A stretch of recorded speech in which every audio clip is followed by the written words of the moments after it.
Most high achievers don't have a productivity problem.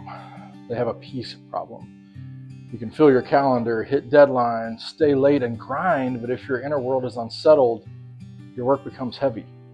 You wake up tired. You lose your edge. You lose your presence. You find yourself running faster while feeling less like yourself. I hear this every single week. People tell me they're overwhelmed, but what they really mean is that their soul is unsettled. They say they feel behind, even when nothing's actually chasing them. They say they can't slow down because slowing down feels dangerous. It feels like losing momentum. It feels like watching other people pull ahead. This is the kind of productivity that's powered by anxiety. It's fueled by comparison, fear, and silent pressure. And you can feel it in your chest. You can feel it in your pace. You can feel it in the way you fall asleep scrolling because your mind won't turn off. Now, when productivity is powered by pressure, it eventually breaks you. You get work done, but it isn't peaceful work. It's tight work. It's reactive work. It's work that comes from fear of losing control. Most high achievers grow up with this version of productivity. It just becomes your normal. It becomes the way you prove yourself. It becomes the way you find meaning when you're not sure who you are without your success. And here's the truth most people never hear. Peace produces better productivity than pressure ever will. Peace actually creates clarity, and then clarity creates purposeful action. Peace doesn't make you passive. Peace gives you strength. It clears the fog and shows you what actually matters. When your soul is calm, your decisions improve. Your work becomes intentional. Peace fuels the kind of productivity that doesn't drain you. It actually renews you. And there's a rhythm God built into the world. It was work, then rest, then work again. Not toil until you collapse, not sprint forever, not prove your value by exhaustion. Now, even in creation, God worked, then paused, then delighted. He didn't rest because he was tired. He rested because rest is a part of the rhythm that gives work meaning. And when Jesus invited people into rest, it wasn't an escape from productivity. It was an invitation into alignment, presence, and clarity. The fruit of abiding isn't inactivity. It's strength. It's wisdom. It's the ability to move through the day with a calm center instead of a frantic spirit. Productivity becomes peaceful when it starts with abiding instead of striving. The fruit doesn't come from working harder. The fruit comes from alignment. When your inner world is rooted in God, your outer work carries a different weight. It's lighter, it's sharper, it's more focused. So let me paint a picture of what peaceful productivity looks like in daily life. Peaceful productivity feels like presence. You're not scattered or pulled in 10 different directions. You're where your feet are.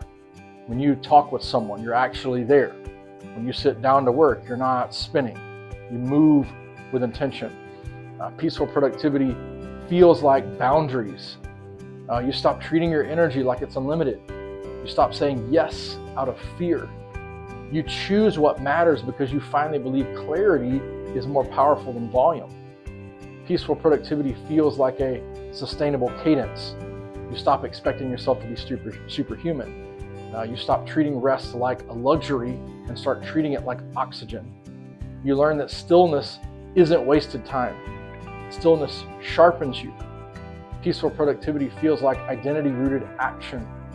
You stop performing for worth. You stop chasing approval. You stop trying to outrun self-doubt.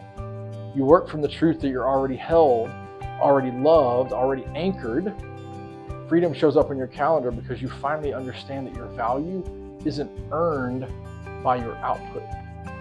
Now, this changes how you plan your day, how you think about time, how you carry yourself in rooms of influence. It creates this quiet confidence that doesn't need to be proven. Peaceful productivity also creates energy. It's not frantic, fear-based energy, but steady, grounded energy. The kind that lets you respond instead of react. The kind that lets you pivot without panic. It's the kind that keeps you honest about what's yours to carry and what isn't.